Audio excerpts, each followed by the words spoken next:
Gold, trusted gold buyers. మీరు తాకట్టు పెట్టిన బంగారాన్ని విడిపించి ఈ రోజు ఉన్న మార్కెట్ ధరకు కొనబడను.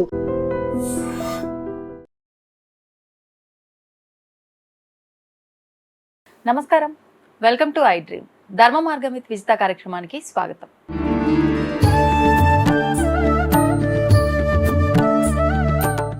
నమస్కారం గురుగారు. గురుగారు, మహాశివరాత్రి రాబోతోంది. మరి మహాశివుడు అని అంటే ఎన్నో రూపాల్లో కొలువై ఉన్నాడు. ముఖ్యంగా గురు రూపంలో కూడా శివుడు ఉన్నాడు అంటూ ఉంటారు. నిజంగా అంటే దక్షిణామూర్తే సాక్షాత్తు గురు రూపంలో ఉన్న శివుడు అని అంటూ ఉంటారు.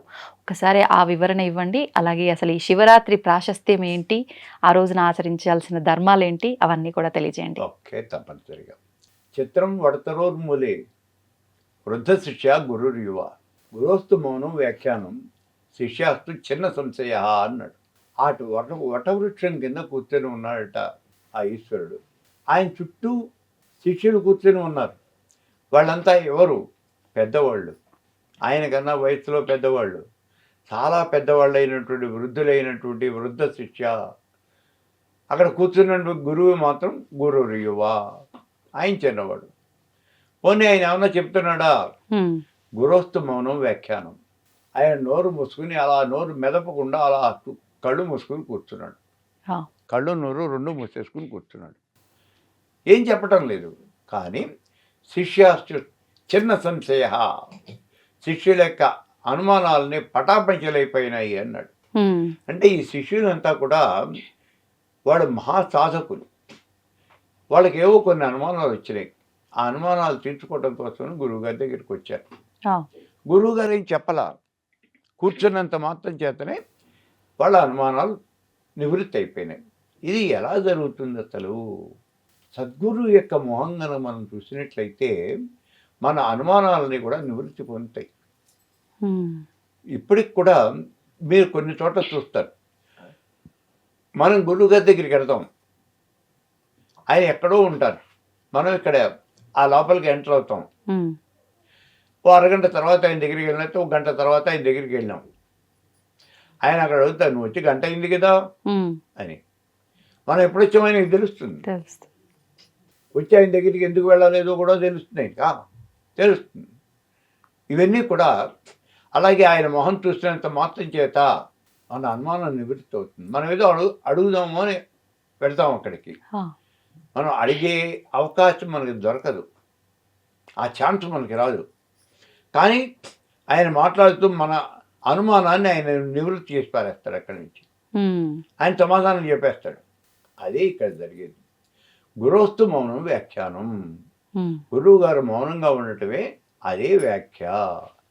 శిష్యుల యొక్క అనుమానాలని పటాపంచలైపోతాయి.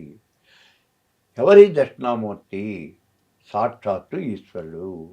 ఈశ్వరుడే దక్షిణామూర్తి. అంటే దక్షిణముఖంగా తిరిగి కూర్చున్నటువంటి శివుడే దక్షిణామూర్తి. ఆయన దక్షిణ దిక్కుగా తిరిగి కూర్చున్నాడు, అందుకే ఆయన్ని దక్షిణామూర్తి అన్నారు. విద్యలకెల్లా ఆధారం సర్వ విద్యానం. ఆయన అన్ని విద్యలకి కూడా అధిపతి. ఒకటి కాదు అసలు, వేదాలు వేదాంగాలు శాస్త్రాలు కాదు, అన్నింటికి కూడా ఆయనే. విద్యలకు మూలమైనటువంటి వాడు దక్షిణామూర్తి. కాబట్టి ఆ దక్షిణామూర్తి మంత్రం కనుక మనం జపం చేసినట్లయితే అసలు మొట్టమొదటిగా మనం చెప్పుకోవాల్సింది చిన్నపిల్లలకి మనం దక్షిణామూర్తి మంత్రం చెప్పించాలి. ఓం నమో భగవతే దక్షిణామూర్తయే మహ్యం మేధాం ప్రజ్ఞాం ప్రయచ్చ స్వాహ. అంటే నాకు తెలివితేటలు కావాలి, బుద్ధి కావాలి, జ్ఞానం కావాలి, వీటన్నింటినీ ఇప్పించవలసింది. ఇదే మంత్రం, ఇంతకని లేదు. ఓ దక్షిణామూర్తి నాకు ఇవి కావాలయ్యా, ఇవి ఇప్పించవలసింది. చిన్నపిల్లవాడిని మనం అక్కడ కనుక పిల్లల్ని ఆ దక్షిణామూర్తి మంత్రం కనుక ప్రతిరోజు జపం చేయించినట్లయితే వాళ్ళకి విద్య అనేది చాలా గొప్పగా వస్తుంది, మంచి విద్యావంతులు అవుతారు. దక్షిణామూర్తి జ్ఞానదేవత, సామాన్యం కాదు. మోక్షం ఇచ్చేటువంటి దేవత, పరమేశ్వర స్వరూపము అని చెప్తుంది ఇక్కడ. దక్షిణామూర్తి ఉపనిషత్తు ఉంది ప్రత్యేకంగా మనకి. మనం ఎప్పుడో సమయం దొరికినప్పుడు అవి చెప్పుకుంటాం. దక్షిణామూర్తి ఉపనిషత్తు, ఆయన దక్షిణామూర్తి యొక్క స్తోత్రము అని సెపరేట్గా శంకరాచార్యుల వారు రాశారు. శ్రీ విద్యలో అన్ని మంత్రాలకి ఋషి దక్షిణామూర్తి. ఈ శంకరాచార్యుల వారు రాసినటువంటి దక్షిణామూర్తి స్తోత్రం, దానికి దక్షిణామూర్తి స్తోత్రం అని అంటే అందులో 5 శ్లోకాలు ఉంటాయి. ఆ 5 శ్లోకాలకి కూడా నేను వ్యాఖ్య రాయడం జరిగింది. తెలుగులో వ్యాఖ్య ఉంది, దక్షిణామూర్తి స్తోత్రము అని ఉంది. చాలా అద్భుతమైనటువంటి వ్యాఖ్య. దక్షిణామూర్తి స్తోత్రం చాలా గొప్పదైనటువంటిది. ఇందులో ప్రత్యేకంగా దక్షిణామూర్తి ఏమిటంటే విద్యలకు అన్నింటికీ అధిపతి. ఆయన్ని కనుక మనం స్తోత్రం చేసినట్లయితే, స్తుతి చేసినట్లయితే మనకి అన్ని విద్యలు వస్తాయి. కాబట్టి ప్రతి పిల్లవాడికి కూడా ప్రతి ఇంట్లోనూ కూడా దక్షిణామూర్తి ఫోటో అనేది ముందు మీరు పెట్టుకోండి. పిల్లవాడు నిద్రలు అవ్వగానే ఆ దక్షిణామూర్తి ఫోటోకి నమస్కారం పెట్టి ఈ మంత్రం ఓ 5 సార్లు అన్నా ఆయన దగ్గర వీడు జపం ఆ రిపీట్ చేసేవంటి ఆ పరిస్థితి మీరు కల్పించండి. అంటే ముందు మీరు చేయాలి, మీరు చేస్తే కదా వాడు చేసేది. అందుకని మీరు చేయండి. ఇది మా కోసం చేయమంటాం లేదు, మీ పిల్లవాడికి చదువు రావడం కోసమే మీరు చేయండి అని అంటారు. వాడు మంచి విద్యావంతుడు అవుతాడు. ఇది దక్షిణామూర్తి యొక్క పరిస్థితి. ఆయన మోక్షప్రదాత. ఇవన్నీ కూడా ఆ ఉపనిషత్తులో ఉంది, దక్షిణామూర్తి పరబ్రహ్మ స్వరూపము అని. అంటే శివుడు పరబ్రహ్మ స్వరూపము అంటాం. ఆ శివుడు పరబ్రహ్మ స్వరూపం అనే శైవంలో మళ్ళీ శైవం 3 రకాలుగా వస్తుంది. ఒకటి శివుడు పరబ్రహ్మ, రెండోది గణపతి పరబ్రహ్మ, మూడోది దక్షిణామూర్తి పరబ్రహ్మ అని 3 రకాలుగా వస్తుంది. అందులో ఇక్కడ దక్షిణామూర్తి పరబ్రహ్మ స్వరూపము అది ఉన్నటువంటి దక్షిణామూర్తి. ఇక రెండోది ఏమిటి అంటే ఇందులో దక్షిణామూర్తే కాకుండా గణపతి కూడా పరబ్రహ్మ స్వరూపము. గణపతి అధర్వ శీర్షము అని చెప్పేసి ప్రత్యేకంగా ఉపనిషత్తుంది. తమేవ ప్రత్యక్షం బ్రహ్మాచి, తమేవ కర్తాచి, తమేవ భోక్తాచి అని ఒక చిన్న ఉపనిషత్తు. అంటే అన్నీ నువ్వేను అని. ఇది గణపతి స్తోత్రం. ఇది అన్నీ నువ్వేను అని. అంటే కలవ వినాయక అని కదా, కలవ చండీ వినాయక అంటాం. మనకి వినాయకుడే కలియుగంలో పిలిస్తే పలికే దైవము అని. అందుకని గణపతిని శివస్వరూపంగా ఆధారం చేయటము అనేది ఒక పద్ధతి ఉంది. గణపతిని ఆరాధన చేస్తే మనకు వచ్చే ఉపయోగం ఏమిటి? ఇక్కడ రెమెడీ కనుక మనం చూసుకున్నట్లయితే గణపతిని ఉపాసన చేస్తే నీకు కానటువంటి పని అనేది లేదు. అన్ని రకాల పనులు కూడా నీకు పూర్తి అవుతాయి. ఏ రకమైనటువంటి పని కావాలి అన్నప్పటికీ కూడా పూర్తి అవుతుంది, ఎంత కష్టమైనటువంటి పని అయినా సరే. అందుకని ఆ గణపతి ఉపాసన అనేది మనం చేయాలి. గణపతి ఉపాసన చేయటానికి దాని మంత్రము అనేది సెపరేట్గా ఉంది. ఓం శ్రీం హ్రీం క్లీం గ్లౌ గణపతే వరవర సర్వజనం మే వస్మానే స్వాహ. ఈ సెపరేట్గా మంత్రం ఉంది. ఈ మంత్రాన్ని అది ఎంత జపం చేయాలో గురువు గారు చెప్తారు. ఆ మంత్రాన్ని తర్పణం చేయటం చెప్తారు. ఇవన్నీ కనుక చేసినట్లయితే కానటువంటి పని అనేది ఏం లేదు. అన్ని రకాల పనులు కూడా అవుతాయి. అంటే ఆ శివతత్వం చూడండి. దక్షిణామూర్తిగా ఆయన్ని ధ్యానం చేస్తే నీకు అన్ని రకాల చదువు విద్య వస్తుంది. ఇక్కడ ఇలా కనుక చేసినట్లయితే, గణపతిగా కనుక చేసినట్లయితే నీకు కానటువంటి పని అనేది లేదు. ఇక ఆయన ఈశ్వరుడు శివలింగము అని చెప్పేసి శివుడి కనుక మనం ఆరాధన చేసినట్లయితే ఆయన బోళశంకరుడు. ఆయన మనం ఏం చేయక్కర్లా. ఓం హర హర హర హర అంటూ చెమ్మెడి నీళ్ళు నెత్తిన పోసి ఒక కొబ్బరికాయ కొట్టి నివేదన చేసి అది నెత్తిన ఒక గుప్పెడు బూడిద వేసి ఆయన గంధం కుంకుమ పెట్టి నమస్కారం పెట్టేస్తే అయిపోయింది. మహానానందం చెందుతాడు. నీకు మోక్షాన్ని ఇచ్చేస్తాడు. మోక్షాన్ని ఇస్తాడా? ఇస్తాడు అని చెప్తున్నాం కదా. ఇచ్చిన వాళ్ళు ఉన్నారు కదా మనకి. తర్వాత అలాగే మనకి ఇంకోటి ఏం చేస్తాడు, నీ కోరిక ఏ కోరిక కావాలంటే ఆ కోరిక తీరుస్తాడు. అన్ని రకాలైనటువంటి కోరికలు తీరుస్తాడా అని అంటే మార్కండేయుడికి చిరంజీవత్వం ఇచ్చాడు. అయితే గట్టి ఉపాసన అనేది చేయాలి. దేనికైనా సరే, ఏ దేవతకైనా సరే ఉపాసన గట్టిగా ఉండాలి. ఇప్పుడు మార్కండేయుడు ఏం చేశాడు, సంవత్సరం టైం ఉంది ఆయనకి. ఆయన ఆయుష్ అయిపోయింది అని చెప్పారు. అప్పుడు వెళ్ళి ఆ గోదావరి నది తీరాన ఆ సిద్ధపీఠం అని చెప్పేసి ఏదో అక్కడ పీఠం ఉన్నది అన్నారు. ఆ పీఠంలో అక్కడ కూర్చుని ఆయన అమృత పాశుపతం చేశాడు. శివుడికి అత్యంత ప్రీతికరమైనటువంటి పాశుపతం అది, అమృత పాశుపతము. అంటే ఆ మంత్రం ఓం హౌం ఓం జూం ఓం సహ ఓం భూ ఓం భువ ఓం స్వ ఓం ఓం ఓం త్రయంబకం యజామహే సుగంధిం పుష్టివర్ధనం ఉర్వారకమేవ వందనాన్ మృత్యోర్వృక్షేయమామృతాత్. మళ్ళీ ఇప్పుడు ముందు చెప్పిన ఇవన్నీ మళ్ళీ రివర్స్లో చెప్పుకుని రావాలి. ఓం స్వ ఓం భువ ఓం భూ ఓం సహ ఓం జూం ఓం ఓం ఓం ఓం ఇలా మళ్ళీ మొత్తం చెప్పుకుంటాడు. ఇలా అలా ప్రతి ఈ నమ్మకానికి మొత్తం 169 మంత్రాలు ఉంటాయి. ఉమ్, 169 మంత్రాలకి పైన కింద ప్రతి మంత్రానికి పైన కింద ఇట్లా దీన్ని సంపుటీకరణం చేసుకుంటూ కనుక మనం చేసినట్లయితే దాన్ని పాశుపతము అంటారు. ఉమ్, ఉమ్, అలా పాశుపతం చేశాడు. రోజుకి 11 పాశుపతాలు చేయాలి. ఉమ్, 11 పాశుపతాలు చేయటం అనేది సామాన్యమైనది కాదు. ఇది అమృత పాశుపతం. ఈ అమృత పాశుపతం 11 సార్లు చేయాలి అంటే సూర్యోదయాన్ని ప్రారంభిస్తే సూర్యాస్తమయానికి అయిపోవాలి. అసలు ఇలా ఎన్ని పాశుపతాలు ఉన్నాయి గురుగారు? పాశుపతాలు ఎన్ని ఉన్నాయంటే 360 పాశుపతాలు పుస్తకం వేశారు రాజమండ్రిలో మోహన్ బుక్ డిపో వాళ్ళు.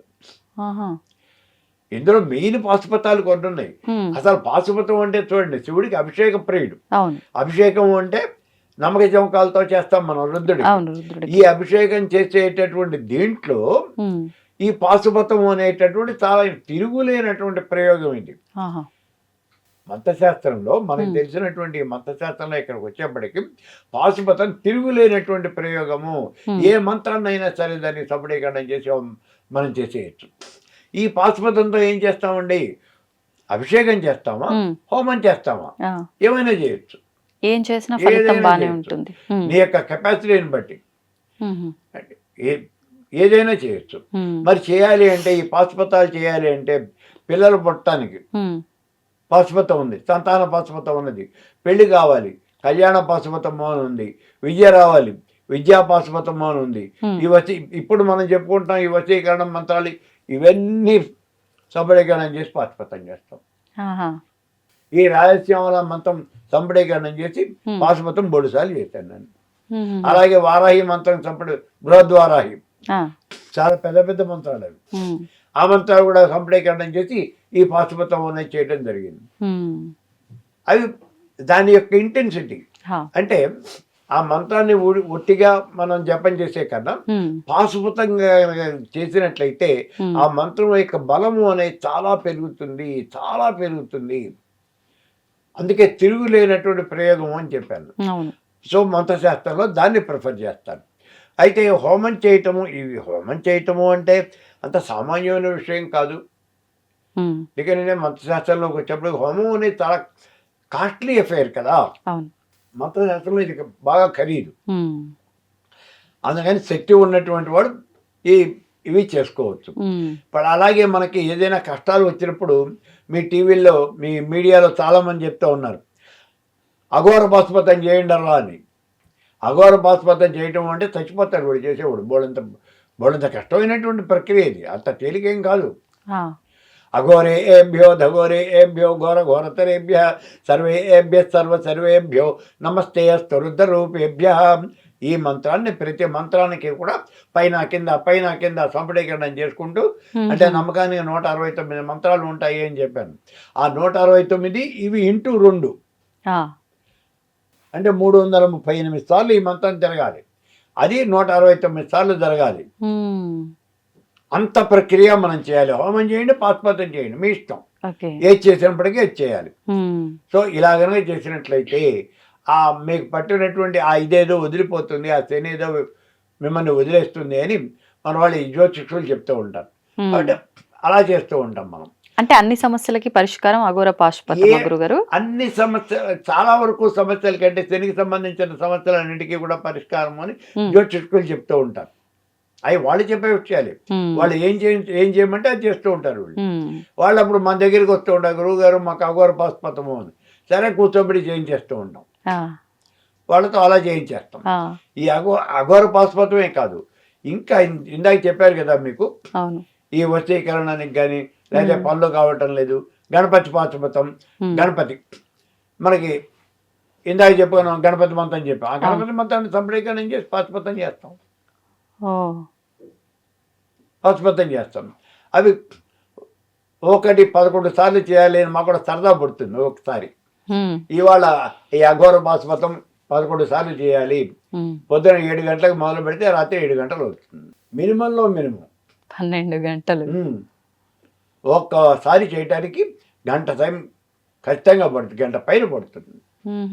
అంత స్పీడ్గా మనం చేయగలిగితే పనులు అవుతాయి. అవకదాస్తాయి నువ్వు చేసిన తర్వాత ఎందుకో అంటే 12 గంటలు అక్కడే ఉండాలా? మరి కదలకుండా ఉండకుండా ఎట్లా? మరి కాలకృత్యాల పరిస్థితి మధ్యలో సరే కావాలంటే వెళ్ళి రావటమే, అక్కడ ఏం ఉండదు, తప్పలేదు. అసలు అంత అవసరం ఉండదు, అంతేం అవసరం ఉండదు. ఎందుకంటే మనం లేవటం అనేది అటు ఇటు తిరగటం అనేది ఉండదు. మా అని మేము కూర్చోలేమండి అంటే సరే మధ్యలో పోయి ఓ 10 నిమిషాలు ఏదైనా రెస్ట్ తీసుకుని ఏదైనా తిట్టమో తాగటమో తాగి నడుం కాసేపు వాలిస్తే వాల్చి మళ్ళీ వచ్చి కూర్చోవాలి.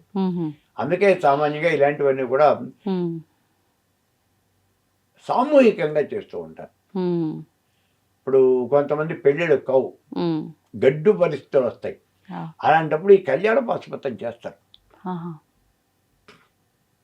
వాడు చాలా డబ్బులు తీసుకుంటారు ఇవి చేస్తే, సామాన్యంగా చాలా డబ్బులు తీసుకుంటారు. మరి పొద్దు నుంచి సాయంత్రం దాకా చేయాలి కదా, వాడు ఏమీ తినకుండా ఉండాలి కదా. మరి సాయంత్రం 5 తర్వాత 6 గంటలకు అప్పుడు వాడు భోజనం చేస్తాడు. సో ఇట్లా ఈ పాశుపతం అనేది ఇది చాలా గట్టి ప్రక్రియ ఇందులో. మరి ఇందులో మన పనులు కావటానికి ఇంకా మంచి ప్రక్రియ ఏమైనా ఉన్నదా? ఈ పాశుపతం ఇందాక చెప్పాను కదా, మనం అటువైపు హోమం చేయొచ్చు, ఇటువైపు అభిషేకం చేయొచ్చు. ఈ హోమాలు అభిషేకాలు చేసే ఉండే దాంట్లో రుద్రము అంటే 11 అని లెక్క. ఎందుకని? రుద్రులు 11 మంది, ఏకాదశి రుద్రులు, అందుకని రుద్ర అనే ఉండేదానికి 11 అని లెక్క. మేము వాళ్ళ రుద్రం చేస్తున్నామండి అంటే 11 సార్లు నమ్మకం చెప్పి అభిషేకం చేయాలి. శివుడికి అభిషేకం చేసే మంత్రాలు ఏమిటి అంటే నమ్మకం, చమకం. ఈ నమ్మకం ఏమిటి అని అంటే పర్టికులర్గా శివుడే పరమేశ్వర స్వరూపము అని మనకి తెలియజేసే మంత్రాలే నమ్మకం. ఇది కూడా ఎందుకు వచ్చింది, ఎలా వచ్చింది అంటే శైవం వైష్ణవం ఈ డిఫరెన్స్లు బాగా వచ్చేసినప్పుడు అవి రెండు బాగా వచ్చినాయి. ఆ బాగా వచ్చినప్పుడు ఏం చేస్తారు, ఇక్కడ శ్రీమన్నారాయణుడే పరమేశ్వర స్వరూపము అని వైష్ణవులు బాగా ప్రచారం చేశారు. మొదటి నుంచి చేశారు, ఇవాళ కాదు, అసలు మిగిలిన సేవలు కళ్ళు తెరవక ముందు నుంచి వాళ్ళు చేశారు. నారాయణుడే పరబ్రహ్మ స్వరూపం. అందుకే రామాయణంలో 14, 15, 16 సర్గలు 3 కూడా ప్రక్షిప్తాలు అని చెప్తారు.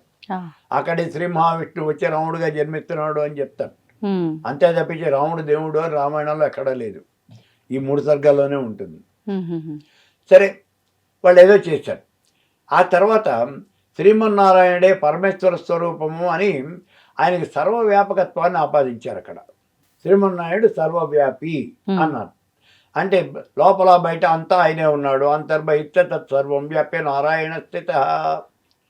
లోపల బయట ఉన్నటువంటిదంతా ఆయనే, చరాచర జగత్ అంతా కూడా వ్యాపించి ఉన్నటువంటిది ఆయనే అనే విషయాన్ని అక్కడ చెప్పారు.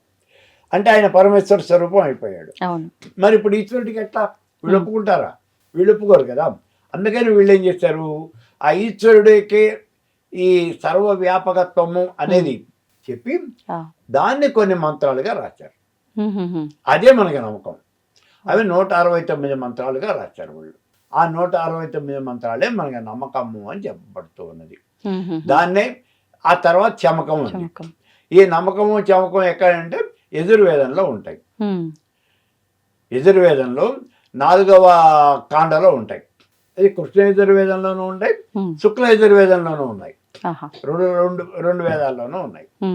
ఈ వీటిల్లో ఏం చెప్తున్నాడు ఆయన, ఆ పరమేశ్వరుడు ఈశ్వరుడే పరమేశ్వర స్వరూపము అంటే ఆయన ఏం చెప్తున్నాడు, కులాలుడు నువ్వే, కర్మకారుడు నువ్వే, రథం తయారు చేసేవాడు నువ్వే, రథం మీద ఎక్కేది నువ్వే, రథం తోలేవాడు నువ్వే, అంటే సర్వము నువ్వే, నువ్వు కానటువంటిది ఏమీ లేదు, జగత్తులో అంతా నువ్వే.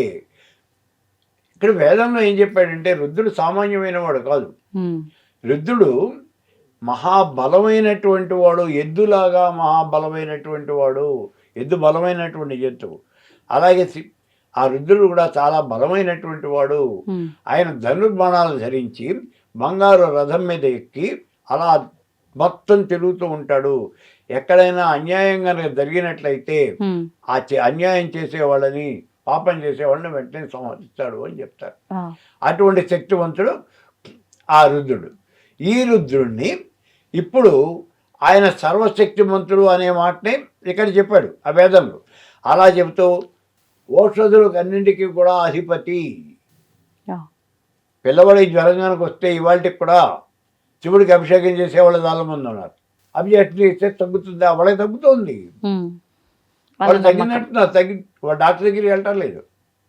కాబట్టి అలా ఓటజులు ఇచ్చేవాడు, ఓటజీ నాంపత ఏ నమః అని చెప్తాం. ఓటజు కూడా ఇచ్చేవాడు నువ్వే. అసలు ఆయన ఏమి కాదు, సర్వము ఆయనే. అందుకే పాశుపతము అనేది మనకి తిరుగులేనటువంటి అస్త్రము అని చెప్తారు మంత్రశాస్త్రంలో. అంత గొప్పదైనటువంటి అస్త్రం సూర్యుడికి చేతలు. ఈయనకి బంగారు బాహువులు. బంగారు బాహువులు అంటే ఆయన ఏం కోరితే అది ఇచ్చేటటువంటి వాడు. మీరు ఏం కావాలంటే ఇస్తాడు. భక్తుల్ని ఆయన ఇందాక మనం ఏం చెప్పుకున్నాం, చాలా భయంకరమైనటువంటి వాడు, శత్రు సంహారం చేస్తాడు అని చెప్పుకున్నాం. అటువంటి రుద్రుడు ఇక్కడ భక్తుల ఎడ పరమమైనటువంటి దయా జాలి కలిగి ఉంటాడు. భక్తులు ఏం కోరితే అది ఇస్తాడు. ఆయన బోళా శంకరుడు. మీరు ఏమీ చేయక్కర్లేదు. రుద్రుడు అభిషేక ప్రియుడు. హరా హరా హరా అంటూ ఆయన ఎత్తిరికి అసలు నీళ్లు పోస్తే ఆయన ఆనందించేస్తాడు. ఆ నీళ్లు పోయటం కూడా ఎందుకు వచ్చింది అంటే పురాణాల్లో చెప్పబడేది కాలకూట మింగేశాడు కదా. ఆ కాలకూటాన్ని మింగేసినప్పుడు ఆ వేడి అనేది పైకి తన్నేస్తోందట. దాన్ని చల్లార్చడం కోసం ఆ గంగని తీసుకొచ్చి ఆయన నెత్తిన పెట్టారు అన్నాడు. అందుకే మనం దానికి సపోర్టింగ్గానే మన దేవాలయంలో మనం ఆ రుద్రుడికి అభిషేకం చేస్తాము. రుద్రుడికి శాంతిపరచడం కోసం అభిషేకం చేస్తాం. అందుకే రుద్రుడు అభిషేక ప్రియుడు అని సామాన్యంగా ప్రతి శివాలయంలోనూ అభిషేకాలే చేస్తారు. మరి ఇప్పుడు కోరికని బట్టి ఒక్కొక్క ద్రవ్యంతో అభిషేకము ఇదంతా అభిషేకం చేస్తాం. చేసేటప్పుడు మన కోరికలను బట్టి మనం చేసే అభిషేకం కానీ, ఇందాక చెప్పిన మంత్రాలు, ఆ సంప్రీకరణం చేసే మంత్రాలు కానీ అవన్నీ మారుతూ ఉంటాయి. ద్రవ్యం కూడా మార్చుకోవచ్చు. ద్రవ్యం కూడా ద్రవ్యం మారుతుంది. ఇక్కడ ఉన్నటువంటి ఈ మంత్రము మారుతుంది. ఇంకో విషయం ఏమిటి అంటే, ఇవే మాత్రం కాకుండా ఈ రుద్రుణ్ణి ఆయన యొక్క కృపా కటాక్ష వీక్షణాలు పొందటం కోసం అని చెప్పి లింగార్చన అని ఒకటి చేస్తాం. అది మహాలింగార్చన, సహస్రలింగార్చన అని 2 రకాలైనటువంటి అర్చనలు జరుగుతాయి. అందులో మహాలింగార్చన అంటే 360 లింగములతో మనం అర్చన చేయటం. దాన్ని మహాలింగార్చన అని అంటారు. దానికి సెపరేట్గా ఒక చార్ట్ ఉంటుంది. అలాగే మనకి సహస్రలింగార్చన 1116 లింగాలతో అర్చన చేస్తారు. ఈ సంఖ్యల వెనకాల ఆంతర్యం ఏంటి గురుగారు? చెప్తాను. 1116 అంటే 1000 ఎక్కడ అనంతము అని ఎక్కడ. ఈ దీంట్లో 17 ఆవరణలు ఉంటాయి. ఈ ఆవరణల్లో ఒక్కొక్క ఆవరణను ఒక్కొక్క దేవతలు, ఇందులో తాండవేశ్వరులు ఉంటారు, ఇందులో అష్టదిక్పాలకులు ఉంటారు, ఇందులో పంచబ్రహ్మలు ఉంటారు, మధ్యలో మహాలింగం ఉంటుంది. ఇలా మనం ఆ శివుణ్ణి అర్చన చేయటం అనేది జరుగుతుంది. ఇది చాలా పెద్ద ప్రక్రియ. సామాన్యంగా ఇవేమంటే మహాశివరాత్రి రోజున అర్ధరాత్రి పూట చేస్తారు. లింగోద్భవ కాలంలో 12 గంటల లింగోద్భవ కాలంలో అప్పుడు చేస్తారు. ఇళ్లలో చేసుకునేవాడు. అలా మేము అలా చేసేవాళ్ళం, సరదాగా చేసేవాళ్ళం. అట్లా కష్టసాధ్యమైనటువంటి పనులు ఏమైనా కావాలి అంటే సామాన్యంగా మహాలింగార్చన చేయటము అనేది ఒక సాంప్రదాయంగా వస్తుంది. కొన్ని పర్టికులర్ పనులకి ఈ మహాలింగార్చన చేయండి అని. ఇందాక మనం చెప్పుకున్నాం కదా, మహాలింగార్చన అంటే మొత్తం 11 ఆవరణలో ఈ శివలింగాలన్నీ కూడా సర్దుబాటు చేస్తాం. మధ్యలో మహాలింగాన్ని పెడతాం. మొత్తం 360 లింగాలు ఉంటాయి. అలాగే ఇంకా కష్టమైనవి జరగనటువంటి పనులు ఏంటంటే, నా చిన్నప్పుడు ఒకసారి మా దీని దగ్గర ఆయన ఒక మెడికల్ రిప్రజెంటేటివ్, ఆయనకి ఏదో తీరనటువంటి కష్టం వచ్చిందట, బయట పడలేకపోతున్నాడట. ప్రతి మాస శివరాత్రికి వచ్చి ఆయన ఈ సహస్రలింగ అర్చన చేయించేవాడు. చాలా సమయం పడుతుంది. మధ్యాహ్నం 12 గంటలకు వాళ్ళు ప్రారంభం చేస్తే, మహాశివరాత్రి అంటే అక్కడ మాకు శివాలయంలో మధ్యాహ్నం పూట వీళ్ళకి శివుడికి అభిషేకం మొదలు చేస్తారు. శివుడికి అభిషేకం చేసి తర్వాత బిల్వార్చన చేస్తారు. లక్ష బిల్వార్చన చేస్తారు. ఈ 2 ఎప్పటికి మాకు మధ్యాహ్నం 1 గంట 2 మొదలు పెడితే రాత్రి 8 అవుతుంది. ఓ. భోజనాల టైం అవుతుంది, భోజనాలు పెట్టేస్తారు. హ్మ్. వీళ్ళు కూడా ఈ అర్చన చేసి అప్పటికి పూర్తి అవుతారు. అంటే మ్మ్. అంత సమయం పట్టేది. హ్మ్. ఆయన చేయించుకున్నాడు. అప్పుడు నేను చూశాను. అంతేగాని సహస్రలింగ అర్చన పెద్దగా ఎవరు చేయటం అనేది చాలా తక్కువ. ఎందుకంటే ఎక్స్పెన్సివ్, మచ్ ఎక్స్పెన్సివ్. చేసేవాళ్ళు కూడా చాలా తక్కువ ఉంటారు. ఆహాహా. హ్మ్. అలాగే ఇప్పుడు మనకు వచ్చి ఈ సహస్రలింగ మహాలింగ అర్చన ఇచ్చేసేవాళ్ళు ఉంటారు. హ్మ్. అంటే ఇప్పుడు మీరు చేయరా అని అంటే మీరు సరదాగా ఇంట్లో కూర్చొని చేసేది కదా, నేను ప్రొఫెషనలిస్ట్ని కాదు కదా. హ్మ్. ఇప్పుడు వాళ్ళు ఎవరో గుళ్ళో మేము చేస్తున్నామండి మీరు వచ్చి చేయించండి అంటే అలా మేము చేయించాం కదా. అవును. మాకేదైనా సరదా బట్టి మేము మహాలింగ అర్చన చేయాలి అంటే హ్మ్. మా ఇంట్లో మహాలింగ అర్చన చేసేసుకుంటాం అంతే. లేదా మా ఇంటికి ఎవరన్నా నలుగురు వస్తే వాళ్ళతో పాటు కూర్చోబెట్టి వాళ్ళతో చేయిస్తాం. ఆ. ఈ లింగార్చన చేసేప్పుడు మరి శివలింగాలు ఎక్కడి నుంచి వస్తాయండి? ఇది ఒక చిన్న ప్రశ్న వస్తుంది. శివలింగాలు వాళ్ళు పుట్టమన్నుతో తయారు చేసుకోవాలి. ప్రతి శివలింగం మట్టితోనే. ఈ సహస్రలింగార్చన చేయాలి అంటే వాడు పొద్దున్న 9ంటికి మొదలు 8:30, 9 ఎప్పటికి మొదలు పెట్టాలి. ఆ రోజే చేసుకోవాలి. మహాన్యాసం చెప్తూ శివలింగాలు చేసేస్తారు. ఓహో. పుట్టమన్ను తెచ్చుకుని అక్కడ పెట్టుకుని మహాన్యాసం మొదలు పెడతారు. మహాన్యాసం వాళ్ళు అంతా నోటికొచ్చిందే కదా. మహాన్యాసం పారాయణ చేసేస్తూ ఈ శివలింగాలు చేసుకోవటం అనేది మొదలు పెడతారు. ఆ. అలా వాళ్ళు 1000 శివలింగాలు చేసుకునేప్పుడు 12 అవుతుంది, 12:30 ఆ ప్రాంతం అవుతుంది. అప్పుడు ఏదో కొంచెం తిని కాసేపు విశ్రాంతి తీసుకుని 1 గంటకి వాళ్ళు బిగించేస్తారు అన్నమాట. ఇది లింగాలు చేసుకోవటం. మరి పుట్టమన్ను ఎక్కడ దొరుకుతుందండి? ఇన్ని లింగాలకు పుట్టమన్ను ప్రతిసారి దొరకాలి అంటే వెళ్ళి వెతుకు రావాలి, కష్టం కదా. అందుకని నాముతో చేసేయటం అనేది ఒక పద్ధతి ఉంటుంది. దేంతో గురుగారు? నాము నాము. మోహానికి రాసుకోవడానికి దేవాలయాల్లో పెడుతూ ఉంటారే, ఆ, ఆ. అదే నాము అంటారు. మనం ఇంట్లో ముగ్గులు కూడా వేసుకుంటూ ఉంటాం హ్మ్. ఆ నాముతో. Okay, okay. దాన్ని నానబెట్టేసి శివలింగాలు చేసేస్తారు. హ్మ్. అయిపోయిన తర్వాత ఇది ఇప్పుడు ఈ మట్టితో చేస్తారు, హ్మ్. నాముతో నాముతో చేస్తారు. చేస్తారు. అయిపోయిన తర్వాత ఏంటి, ఈ అర్చనంతా అయిపోయిన తర్వాత ఈ లింగాలు ఏం చేయాలి? హ్మ్. మరి భగవత్ స్వరూపంగా దాన్ని పూజ పూజ చేసాం కదా, చేసాం. దాన్ని నేల మీద పడే తొక్కం కదా. అందుకని దాన్ని తీసుకెళ్ళి కృష్ణలో కలపాలి. ఓ. అంటే పారే ఉండే జలం ఏదైతే ఉన్నదో నదిలో ఆ నది జలంలో కలిపేయాలి. దాన్ని గంగలో కలుపు అంటారు. హ్మ్. సరే, సరే కలిపేస్తాం. ఏ మహాలింగార్చన కానీ శాస్త్రలింగార్చన కానీ ఏదైనా ఇది ఒక పద్ధతి. హ్మ్. రెండోది ఏమంటే ఇందులో పర్మనెంట్గా లింగాలు తయారు చేయించుకునే పద్ధతి కూడా ఉంది. హ్మ్.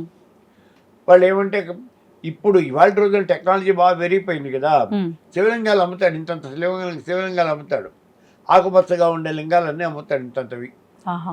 నీకు ఎన్ని కావాలంటే అన్ని ఇస్తాడు వాడు. ఆ శివలింగం ఒకటి 4 రూపాయలు 3 రూపాయలు ఏదో లెక్కేస్తాడు. 1000 లింగాలు తీసుకుంటాము అంటే 1000 × 4 10 ఏదో డబ్బులు తీసుకుని వాడు ఇస్తాడు. హ్మ్. అవి తెచ్చేసుకుంటాం. హ్మ్. లేదు శివలింగాల బదులుగా రుద్రాక్షలు పెట్టుకోవటం అనేది ఒక పద్ధతి ఉంది. ఓ. 1000 లింగాలు అంటే ఆ 1116 రుద్రాక్షలు అక్కడ పెట్టేసుకుంటాం. హ్మ్. మరి పెట్టుకోవటానికి ఇవన్నీ కావాలి కదండి. ఈ ఇదంతా కావాలి, డిజైన్ అంతా కావాలి కదా. అవును. మరి ఇదంతా అవి తెలిసినటువంటి వాడికే తెలుస్తుంది తప్పించలేదు తెలియని వాడికి ఎలా. హ్మ్. వాడు పుస్తకం పక్కన బొమ్మ పెట్టేసుకుని పెట్టేసుకుంటారు. అందుకని దీనికి ఏం చేస్తారు అంటే ఒక పెద్ద చెక్క తీసుకుని హ్మ్. ఆ చెక్క మీద ఇవన్నీ కూడా చెక్కిచ్చేస్తారు. హ్మ్. ఇలా గుంటలుగా చెక్కించేస్తారు. మన వాళ్ళు ఇదివరకు ఏవో ఆటలు ఆడుకునేవాళ్ళు, ఈ అత్తంగాయలు ఆటలు ఆడేటప్పుడు ఆ పీట మీద అవును. ఆ గుండ్రంగా లోతుగా గోతులల్లే చేయించేవాళ్ళు. అలా వీళ్ళు చేయించేస్తారు. హ్మ్. వీళ్ళు మంత్రాలు చెప్పుకుంటూ ఒక శివలింగాన్ని ఒక దాంట్లో అలా పెట్టుకుంటూ వెళ్ళిపోతారు అంతే. హ్మ్. వీళ్ళు 10 నిమిషాలు మొత్తం పెట్టేయడం, 1000 లింగాలు పెట్టేస్తారు. అలా అంతా పెట్టేసుకుని ఆ తర్వాత వచ్చి వీళ్ళు చేసుకోవటం. ఇప్పుడు శివలింగాలు కాకపోతే దాని ప్లేస్లో వీళ్ళు రుద్రాక్షలు పెట్టుకుంటారు అని చెప్పాం కదా. అయిపోయిన తర్వాత శివలింగాలు కానీ రుద్రాక్షలు కానీ మళ్ళీ కడిగేసి వీళ్ళు డబ్బాలో పోసేసుకుంటారు. మళ్ళీ ఉపయోగించవచ్చు. మళ్ళీ ఉపయోగించుకోవచ్చు కదా. హ్మ్. ఇప్పుడు అందుకే నాకు డబ్బాలో పోస్తున్నాయి. హ్మ్. నేను మహాలింగార్చనకే తెప్పించుకున్నాను. ఆహా. 400 లింగాలు తెప్పించుకున్నాను. 360 కావాలి, 450 దాకా ఉన్నట్టున్నాయి నా దగ్గర. అవి ఇంత డబ్బాలో పోతే డబ్బా అక్కడ పెట్టుకుంటాను. హ్మ్. ఎప్పుడైనా మళ్ళీ చేయాలి అనిపించి మన డబ్బా తీసుకొచ్చి మళ్ళీ ఈ ఫ్రేమ్ అంతా పెట్టేసుకుని చేయించేసుకుంటాం. హ్మ్. ఇలా మనం ఇవి చేయడానికి ఈ ప్రత్యేకమైనటువంటి పరిస్థితి ఏమిటి అంటే ఈశ్వరుడికి ఆవరణార్చన అనేది ఇంకోటి విడిగా ఏం లేదు. ఆ. ఇప్పుడు ప్రతి దేవతకి కూడా మనకి ఆ దేవతకు ఓ యంత్రం ఉంటుంది. ఆ యంత్రంలో కొన్ని ఆవరణలు ఉంటాయి. ఆ, ఆ ఆవరణలో వివిధ రకాలైనటువంటి దేవతలు ఉంటారు. ఆ దేవతలని అందరినీ కూడా అర్చన చేయటమే ఆవరణార్చన ఉమ్, అని అంటాం మనం. శివుడికి ఉమ్, మరి రుద్ర యంత్రము అనేది ఉన్నదా? ఉమ్, రుద్ర యంత్రము అనేది లేకపోలేదు, ఆ, ఉంది. కానీ ఆ యంత్రం వేసి అందులో ఉన్న ఆవరణ దేవతలను అర్చన చెయ్యరు. ఉమ్, అది కాదు చేసేది. ఈ ఈ లింగార్చన చేస్తారు. ఇదే అక్కడ చేసేది. అంటే దీంట్లోనే మహాలింగార్చన అయితే 11 ఆవరణలు ఉన్నాయన్నాం, అక్కడైతే 17 ఆవరణలు అవును. ఉన్నాయి అన్నాం కదా. ఈ ఆవరణలోనూ వివిధ రకాలైనటువంటి దేవతలు ఉన్నారు అని చెప్పాను కదా. ఇప్పుడు మొట్టమొదటి ఆవరణ ఇలా వస్తుంది. ఉమ్, దాన్ని ఆ ఆవరణలో ఉండే దేవతలంతా తాండవేశ్వరులు. ఆహా, ఒక్కొక్క దీనికి 45 చొప్పున, అంటే వాళ్ళు ఎంతమందో లెక్క వచ్చేస్తుంది. ఉమ్, అలా ఆ తర్వాత తాండవేశ్వరుల తర్వాత 4 ద్వారాలు, ద్వారాల దగ్గర ఈ దేవతలు ఉన్నారు, అష్టదిక్పాలకులు ఉన్నారు, ఉమ్, పంచబ్రహ్మలు ఉన్నారు, సప్త ఋషులు ఉంటారు. ఇలా వీళ్ళందరినీ కూడా ఎక్కడికెక్కడ మనం పెట్టేసుకుంటూ వచ్చి ఆవరణలు పెట్టేసుకుంటూ వచ్చి మనకి ఒక్కసారి చూసుకుంటే మనకు అర్థమైపోతుంది. ఆ ఆవరణ దేవతలందరినీ మనం అర్చన చేసుకుంటూ వచ్చి ఉమ్, ఆ 11వ ఆవరణ మహాలింగం అయితే 11వ ఆవరణ, అక్కడైతే 17వ ఆవరణ చంద్రకళ, ఉమ్, అక్కడ వరకు వచ్చి అక్కడ ఆ మహాలింగానికి మనం అర్చన చేయటం అనేది జరుగుతుంది. అర్చన అంటే అక్కడ అభిషేకం చేస్తాం. ఉమ్, మనం మట్టితో చేసినటువంటి లింగమైనా సరే ఉమ్, ఏం కాదు, అది అట్లాగే ఉంటుంది. అభిషేకం చేస్తే ఆ అభిషేకం చేస్తే అట్లాగే ఉంటుంది. ఉమ్, పార్థివలింగం ఏం కాదు. దాని మీద మనం మంత్రాలు చెప్తూ నీళ్లు చల్లుతూ ఉమ్, ఏకాదశము అభిషేకం చేస్తాం. ఉమ్, 11 సార్లు రుద్రం చెప్పేసి అభిషేకం చేయటం అనేది జరుగుతుంది. ఉమ్, అయిపోయిన తర్వాత దానికి కొబ్బరికాయలు కొట్టి మహానివేదన చేస్తాం మనం. ఇది మా సహస్రలింగార్చన కనుక చేస్తే అవనటువంటి పని అనేది ఏది కూడా లేదు అనేటటువంటిది ప్రతీతి. ఆ, అయితే మరి సహస్రలింగార్చన చేయాలి కదండి, చేయాలి. కష్టమైనటువంటి ప్రాసెస్. ఇంకొకటి, ఇప్పుడు నమ్మకము అని చెప్పాను. ఉమ్, నా నమ్మకాన్ని మనం అభిషేకం కానీ లేకపోతే హోమం కానీ చేస్తాం. ఇది రుద్రం చేయటం అంటే 11 సార్లు ఉమ్, ఈ నమ్మకాన్ని చదివినట్లయితే రుద్రాభిషేకము అని అంటాం. ఉమ్, అదే ఇప్పుడు అతిరుద్రము, మహారుద్రము, అతిరుద్రము ఇట్లా ఇవన్నీ కూడా ఉన్నాయి. ఉమ్, ఇప్పుడు ఏకాదశి రుద్రము. అవును. ఏకాదశి రుద్రం అంటే ఏమిటండి? ఈ రుద్రాన్ని 11 సార్లు చేయాలి. ఓ, నమ్మకాన్ని 11 సార్లు చేస్తే అది రుద్రం అవుతుంది. రుద్రం. ఈ రుద్రాన్ని 11 సార్లు చేస్తే ఏకాదశం. అది ఏకాదశం. అంటే అప్పుడు నమ్మకాన్ని ఎన్నిసార్లు చదవాలి? ఉమ్, 11 × 11. 11 సార్లు చేస్తే ఒక రుద్రం కదా. ఇలాంటివి 11 సార్లు కదా. ఉమ్, అంటే 11 × 11 121 ఓ. సార్లు నమ్మకాన్ని చేయాలి. డబల్ కాదు, ఇంటూ. ఇంటూ. ఉమ్, 121 సార్లు ఉమ్, మన నమ్మకాన్ని కనుక చదువుతూ అలా హోమం చేసినట్లే, అలా హోమం కానీ మీరు అభిషేకం కానీ ఉమ్, చేస్తే దాన్ని ఏకాదశ రుద్రాభిషేకము అని అంటారు. అంతేగాని 11 సార్లు నమ్మకం చేసి కొబ్బరికాయ కొట్టేసి మేము ఏకాదశ రుద్రం చేసాము అంటే అదేమీ లాభం లేనటువంటిది. ఉమ్, సో చాలా పెద్ద ప్రక్రియ అది. సరే 121 సార్లు చేసాం, బాగుంది.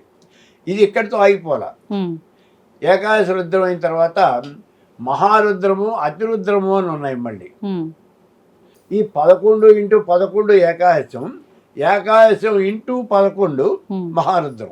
అంటే 121 అయితే ఏకాదశం కదా. ఉమ్, అటువంటి 121 ఇది × 11. 11. 121లో 11 ఉమ్, అంటే 1331 సార్లు కనుక మనం నమ్మకాన్ని అభిషేకం చేసినట్లయితే ఆ. లేదా మీరు హోమం చేసినట్లయితే దాన్ని మహారుద్రము అని అంటారు.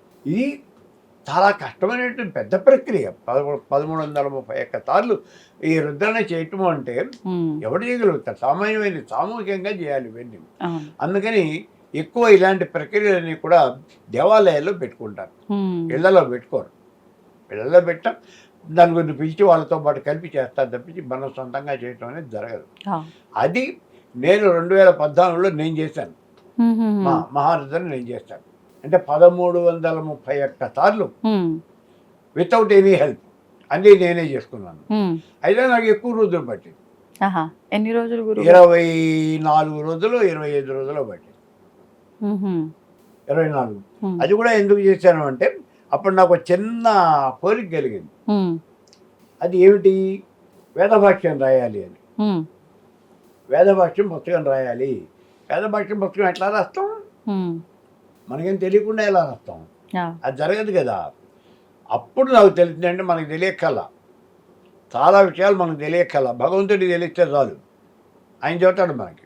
వ్యాస భగవానుడికి చిన్న అనుమానం వచ్చింది. ఆ, ఏమిటది? పరబ్రహ్మ స్వరూపాన్ని నిరూపణ చేయాలి అని అనుమానం వచ్చింది. ఆ రోజుల్లో పరబ్రహ్మం గురించి ఎవరి నోటికి వచ్చింది వాళ్ళు మాట్లాడుతున్నారు. కాదు, దీన్ని ఏదో ఒక సిస్టమేటిక్గా చేయాలి అనుకున్నాడు వ్యాసుడు. ఉమ్, ఏం చేయాలి? బ్రహ్మసూత్రాలు రాయాలి. బ్రహ్మసూత్రాలు రాయాలి అంటే పరబ్రహ్మ ఎలా ఉంటుందో నిరూపిస్తూ ఈయన రాయాలి. ఉమ్, ఎలా? ఈయన తెలియదు కదా. ఉమ్, అప్పుడు బదరికావనానికి వెళ్ళిపోయి 12 సంవత్సరాలు తపస్సు చేశాడు పరమేశ్వర స్వరూపాన్ని. ఆయన సాక్షాత్కారం పొందాడు, పరమేశ్వర స్వరూపం సాక్షాత్కారం పొంది అప్పుడు వచ్చి బ్రహ్మసూత్రాలు రాశాడు. 555 సూత్రాలతో బ్రహ్మసూత్రాలు అనేవంటి ఇది రాశాడు అన్నమాట.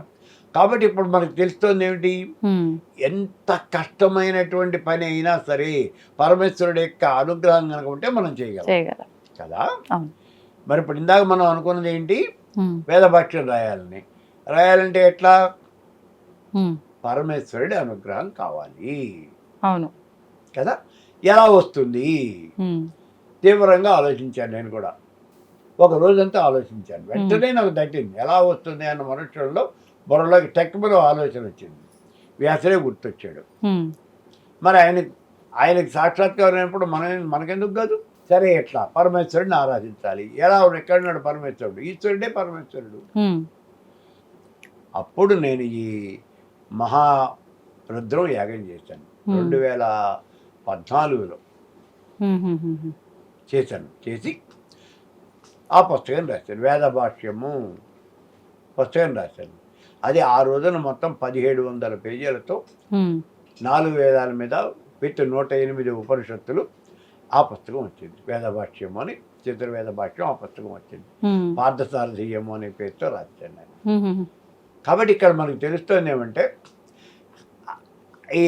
ఇది మహారుద్రం. దాన్ని ఇటువంటి మహారుద్రాలు 11 కనుక చేస్తే అతిరుద్రం అవుతుంది. మీరు ఇది ప్రయత్నించారా గురుగారు? ఈ 1331 ఇంటూ 11 11. నేను ధైర్యం చేయలా, ఉమ్, లెక్క పెట్టుకున్నాను. నాకు ఇంకోళ్ళని కూర్చోబెట్టి చేయటం అనేది నాకు ఇష్టం లేదు. ఉమ్, నేనే చేయాలంటే పోనీ ఇలా ఎన్ని రోజులు చేస్తే అవుతుంది? ఉమ్, రోజుకి 55 సార్లు నమ్మకం చదువుతాను. బాగుంది.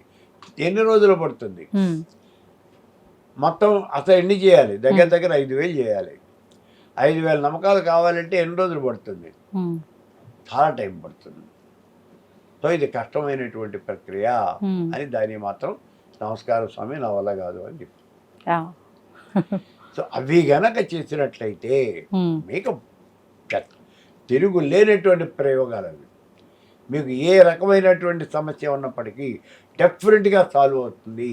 ఉమ్, అక్కడ సహస్రలింగార్చన, ఇక్కడ అభిషేకం కానీ హోమం కానీ, మీరు అతిరుద్రము లేదా కనీసం మహారుద్రము, అవి ఈ ఈశ్వరుడి యొక్క దీంట్లో ఉమ్. చాలా ముఖ్యమైనటువంటి వాటిని మనం చేయొచ్చు.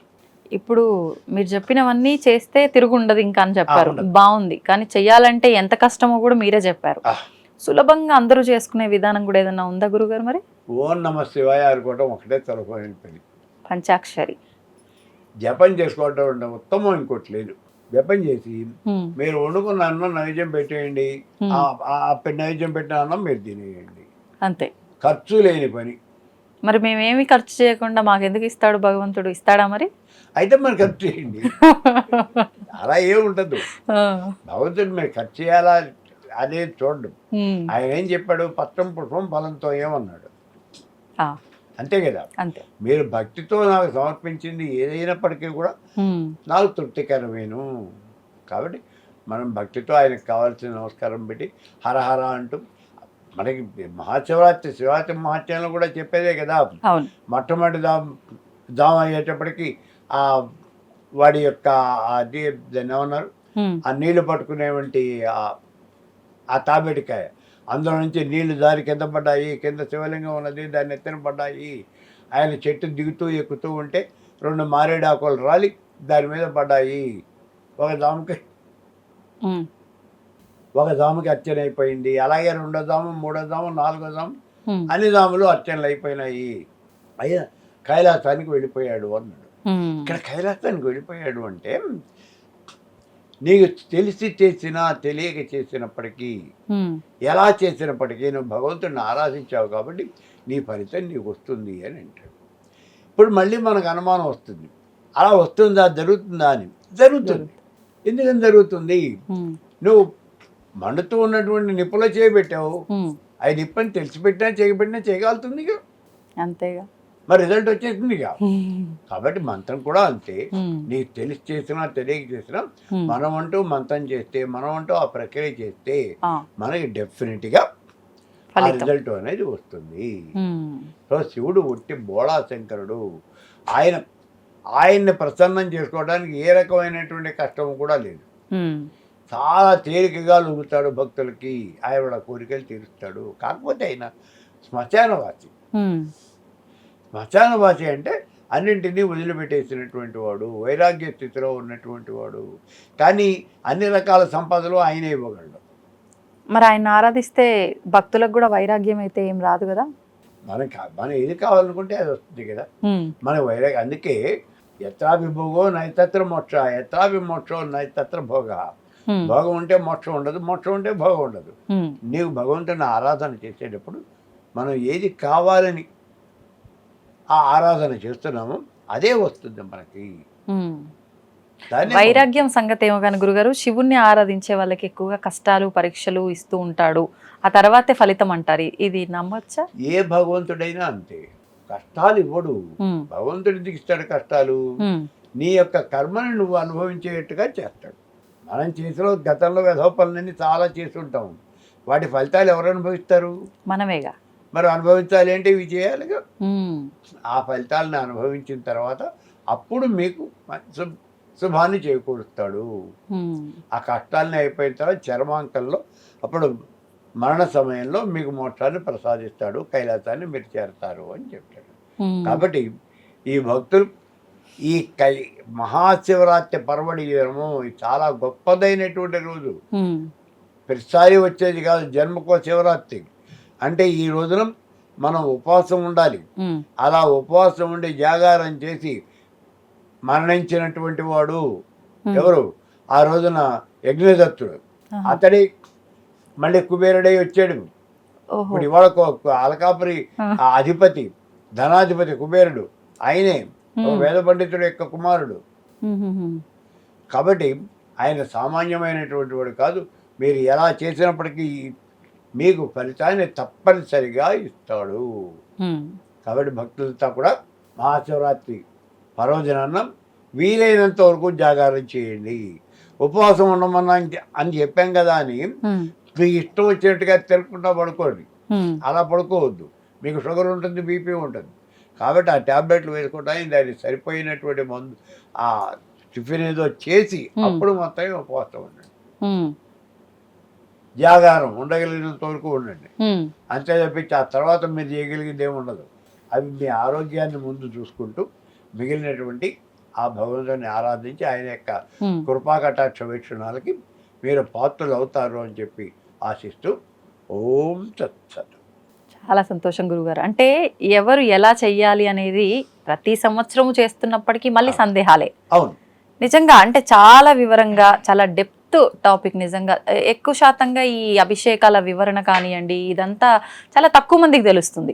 ఇది చేయించుకుంటే ఈ రిజల్ట్ అంతవరకే కానీ దానికి మించిన జ్ఞానం ఇంకా ఎవరి దగ్గర ఉండదు. నిజంగా ఆ విషయ పరిజ్ఞానం తెలుసుకొని దాన్ని ఆచరిస్తే ఆ ఫలితం ఇంకా అద్భుతంగా ఉంటుందని మీ మాటల్ని బట్టి నాకు అర్థమైంది. ధన్యవాదాలు గురుగారు. తవ్వండి, తవ్వుతూనే శివలింగం. పరమాత్మకు జీవా సరే దాన్ని అట్లా కప్పేసేయండి, చూపించదండి.